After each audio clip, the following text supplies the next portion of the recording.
गांव से कुछ दूरी पर एक सुनसान रास्ता था, जिसे लोग भूतिया सड़क कहते थे।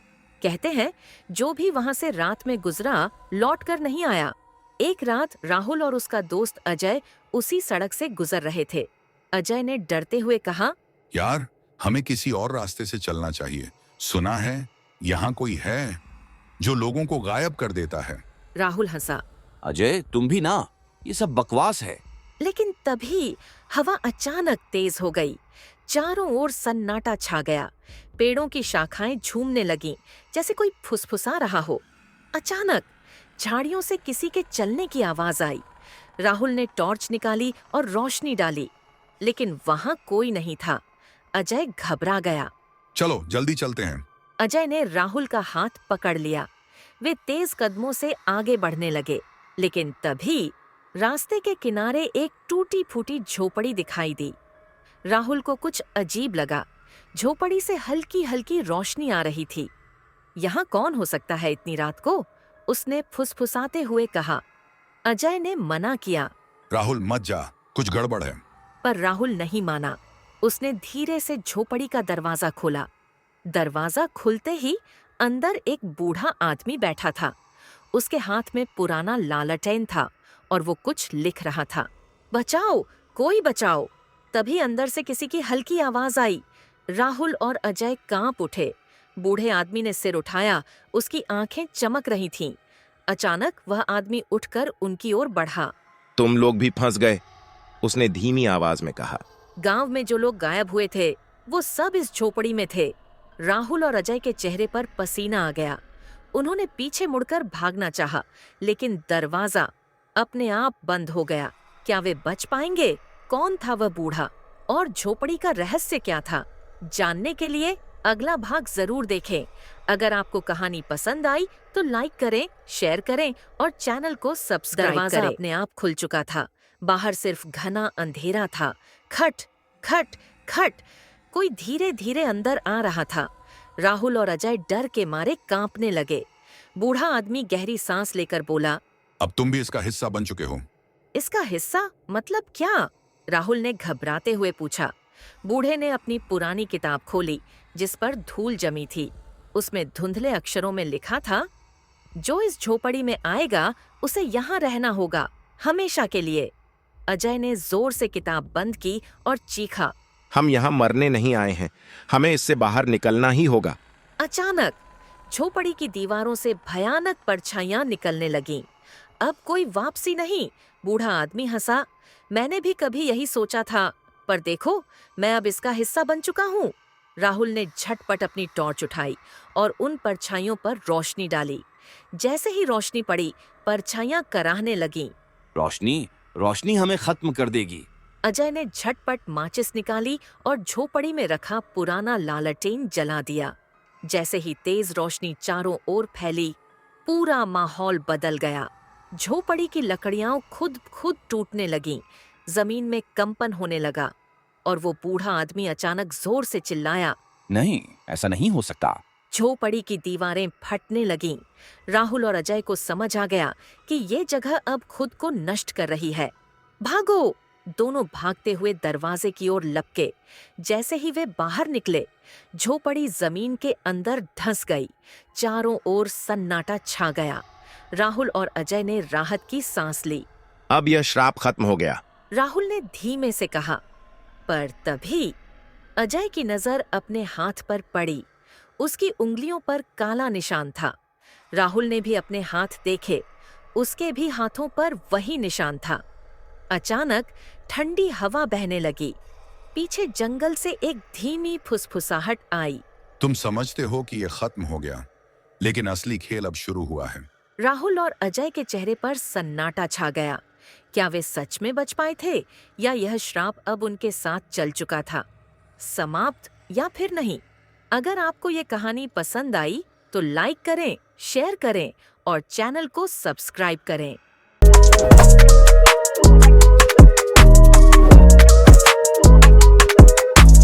गर्मियों की एक सुहानी सुबह थी।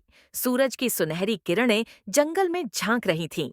5 साल का नन्हा रवि अपनी चंचल आंखों और नटखट मुस्कान के साथ अपने पापा के साथ जंगल घूमने निकला था। रवि हैरान होकर, वाह पापा, यहाँ कितनी तितलियां हैं। पापा मुस्कुराते हुए, हाँ बेटा, जंगल का असली जादू यही है। तभी रवि की नजर एक चमकते हुए अजीब से अंडे पर पड़ी। वह सोने की तरह झिलमिला रहा था। रवि उत्सुकता से, पापा देखो ना, ये कितना चमकदार अंडा है। पापा चिंतित स्वर में, बेटा ये किसी जंगली जीव का अंडा हो सकता है, इसे छूना नहीं चाहिए। पर रवि को उस अंडे से एक अनोखा लगाव महसूस हुआ। वह चुपचाप उसे अपनी जैकेट में छुपाकर घर ले आया। रवि ने अंडे को अपने तकिए के पास रखा और कंबल से ढक दिया। वह रोज उसे प्यार से सहलाता, उससे बातें करता और उसका ख्याल रखता। और फिर एक रात क्रैक क्रैक अंडे में दरारें पड़ने लगीं। रवि की आंखें उत्सुकता से चमक उठीं और फिर किट, एक प्यारी सी आवाज गूंजी। अंडा पूरी तरह से फूटा और उसमें से निकला एक नन्हा हरे रंग का चमकदार आंखों वाला ड्रैगन। रवि ने धीरे से उसे छुआ। वह नरम और गर्म था और फिर ड्रैगन ने अपनी छोटी गुलाबी जीभ से रवि की उंगली चाट ली। रवि हंसते हुए, अरे ये तो मुझे पसंद करने लगा। ड्रैगन धीरे धीरे रवि के कंधे पर चढ़ गया और वहीं आराम से बैठ गया। रवि और ड्रैगन, जिसे उसने प्यार से शाइनी नाम दिया, अब सबसे अच्छे दोस्त बन चुके थे। शाइनी खेलता, छोटे छोटे बुलबुले उड़ाता और कभी कभी छींकते ही छोटी सी आग निकाल देता। रवि हंसते हुए, ओह ध्यान से छोटे दोस्त। एक दिन रवि और शाइनी पहाड़ी पर खड़े थे। रवि उत्साहित होकर, चलो शाइनी, आज तुम उड़ने की कोशिश करो। धीरे धीरे शाइनी बड़ा होने लगा। अब वह सच में उड़ सकता था। और फिर वो दिन आया जब रवि शाइनी की पीठ पर बैठकर आसमान में उड़ने निकला। रवि मजे से, वाओ ये तो सबसे मजेदार चीज है। वे हरे भरे जंगलों के ऊपर से गुजरे, नदी के किनारे मंडराए और ऊंचे पहाड़ों को पार कर गए। रात के समय रवि और शाइनी एक पहाड़ी के ऊपर बैठकर तारों को निहार रहे थे। रवि धीमे स्वर में, तुम मेरे सबसे अच्छे दोस्त हो शाइनी। शाइनी ने धीरे से अपनी पूंछ रवि के चारों ओर लपेट ली, मानो कह रहा हो, हमेशा। और इस तरह एक छोटे बच्चे और एक जादुई ड्रैगन की सबसे अनोखी दोस्ती की कहानी शुरू हुई। अगर आपको ये कहानी पसंद आई तो लाइक करें, शेयर करें और चैनल को सब्सक्राइब करें।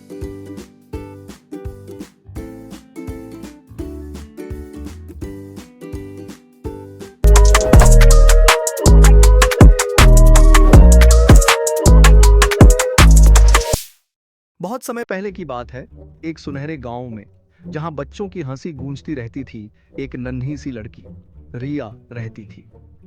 उसका मन हमेशा नए नए सपनों में खोया रहता था और वह कल्पना करती थी कि कहीं दूर एक जादुई दुनिया है जहां हर चीज अद्भुत है। एक दिन रिया अपने छोटे से बगीचे में खेल रही थी। तभी उसकी नजर एक चमकीली नीली सी पत्थर पर पड़ी। उसने धीरे से सोचा, क्या यह जादुई पत्थर हो सकता है? जैसे ही रिया ने पत्थर को छुआ, उसके चारों ओर हल्की रोशनी फैल गई और अचानक एक सुंदर सुनहरी राह प्रकट हो गई। रिया ने गहरी सांस ली, हिम्मत जुटाई और धीरे धीरे उस चमकते हुए दरवाजे के अंदर कदम रखा। वहां आसमान एकदम नीला, पेड़ सुनहरे पत्तों से सजे हुए और चारों ओर रंग बिरंगे फूल खिल रहे थे। मीठी खुशबू से महकता यह संसार मानो किसी सपने की तरह था। उसी दुनिया के राजा राजकुमार अर्जुन ने रिया का गर्मजोशी से स्वागत किया। राजकुमार ने मुस्कुराते हुए कहा, तुम्हारा दिल सच्चा है और तुम्हारे सपने बुलंद हैं। रिया ने खुशी से जवाब दिया, मैं यहाँ अपने सपनों को खोजने आई हूँ और सीखना चाहती हूँ कि हिम्मत से कैसे हर बाधा को पार किया जा सकता है। उस दिन से रिया ने उस जादुई दुनिया में दोस्ती, साहस और प्रेम का अनमोल पाठ सीखा। उसने समझा कि सपने कभी खोते नहीं, बल्कि हमारी हिम्मत और विश्वास से और भी ज्यादा चमकने लगते हैं। जब लौटने का समय आया तो रिया ने राजकुमार अर्जुन से विदाई की, लेकिन वह जानती थी कि यह सिर्फ एक विदाई नहीं, बल्कि नई उम्मीदों और यादों की शुरुआत है।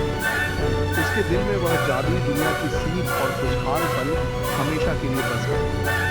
यह कहानी हमें सिखाती है कि हर बच्चे के अंदर अद्भुत संभावनाएं छिपी होती हैं। बस हमें पहचानने की जरूरत है। अगर आपको ये कहानी पसंद आई तो लाइक करें, शेयर करें और चैनल को सब्सक्राइब करें। धन्यवाद।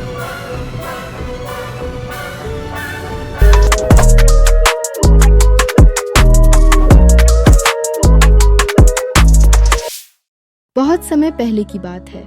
एक छोटे से गांव में राहुल नाम का एक मासूम लड़का रहता था। वह रोज स्कूल जाता और अपने माता पिता की खूब मदद करता।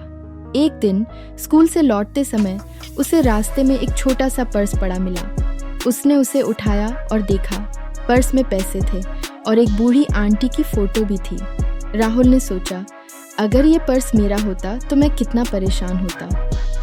वह पर्स लेकर सीधा गांव के मुखिया के पास गया और बोला, चाचा जी, मुझे ये रास्ते में मिला, क्या आप पता लगा सकते हैं ये किसका है? मुखिया जी ने गांव में घोषणा करवाई। थोड़ी ही देर में एक बुजुर्ग व्यक्ति रोते हुए वहां आए और बोले, ये मेरा ही पर्स है, इसमें मेरी पत्नी की आखिरी तस्वीर भी थी। उन्होंने राहुल को गले से लगा लिया और आशीर्वाद दिया। अगले दिन स्कूल में राहुल को ईमानदारी का पुरस्कार मिला। सभी बच्चे उसकी तारीफ करने लगे। बच्चों, इस कहानी से हमें ये सीख मिलती है, ईमानदारी सबसे बड़ा गहना है। जो सच्चाई का रास्ता चुनता है उसे हर दिल से सम्मान मिलता है।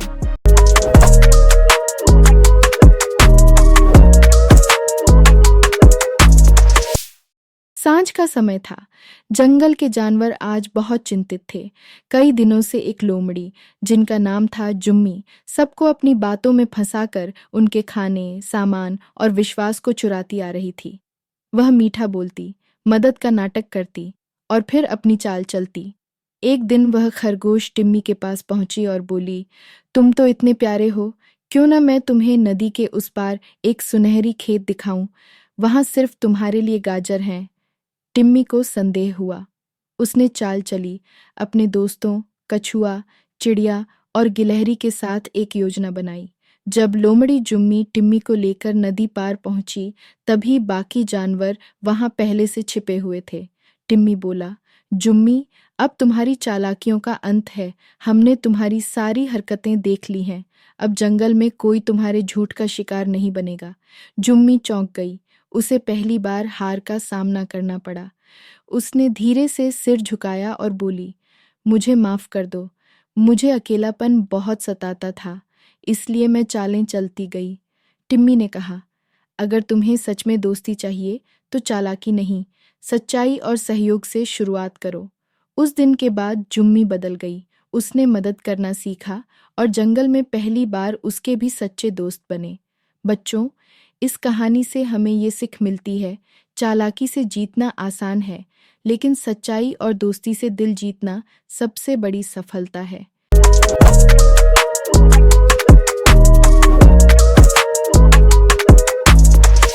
बहुत समय पहले की बात है।